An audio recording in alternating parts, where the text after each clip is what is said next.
வணக்கம். நான் நிறைய அமாவாசை உபாசனை பற்றி வீடியோஸ் நிறைய பண்ணியிருக்கிறேன். நீங்கள் இன்னைக்கு கேட்டிருக்கிறீங்களா? கேட்டு அதை கொஞ்சமாவதும் மனசில் ஏற்றுக்கிறீங்களான்னு எனக்கு தெரியலை. ஆனால் நம்மளால எல்லாம் இந்த உபவாசமெல்லாம் இருக்க முடியாதுப்பா. என்னால் முடியாது, யாரால முடியாது, எல்லாராலையும் முடியக்கூடிய விஷயம்தான் சுவாமி சொல்லுவார். ஏன்னா சுவாமி அதுக்கான பலன், உடல் வலிமை சுவாமி தான் தராரு. நமக்கு அந்த சக்தி நமக்கு சுவாமி தான் தராரு.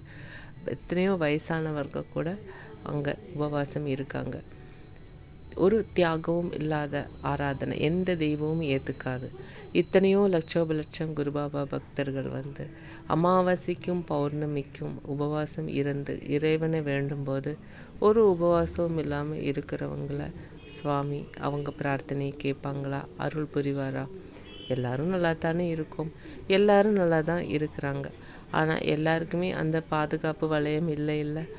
ஆனால் எந்த ஒரு கடவுளும் நம்மளோட தோஷத்தை முழுவனாக ஏற்றுக்காது. முழுசாக எந்த தெய்வமும் ஏற்றுக்காது. ஆனால் ஒரு சித்தர் ஏற்றுக்குவார். நம்ம கர்ம வினைகளை அப்படியே தான் ஏற்றுக்கொண்டு நம்ம குடும்பத்தையும் நம்மளையும் ஒரு பாதுகாப்பு வளையமாக நம்மளை காப்பாற்றி கொண்டே வர்றது சித்தர்கள் மட்டுமே. அதுவும் என்னோட கலியுக பிரத்யக்ஷ தெய்வமான பகவான் குரு பாபா தன்னை நாடி வரும் அந்திய சரணம், அதானது கடைசி சரணம் அடைந்த பக்தர்களை மட்டுமல்ல, அவங்க குடும்பத்தையே ஒரு பாதுகாப்பு வளையமாக அவர்களை குடும்பத்தையே காப்பாற்றி வருகிறார். எந்த ஒரு ஆபத்தும் எந்த ஒரு தீயதும் அவங்களை நெருங்க விடாமல் முழு நேரமும் பாதுகாத்து வருகிறார். இது அனைத்து குருபாபா பக்தர்களுக்கும் தெரியும். இது அனுபவபூர்வமாக தான் உணர முடியுமே தவிர ஒருத்தர் சொல்லி எல்லாம் புரிய வைக்க முடியாது.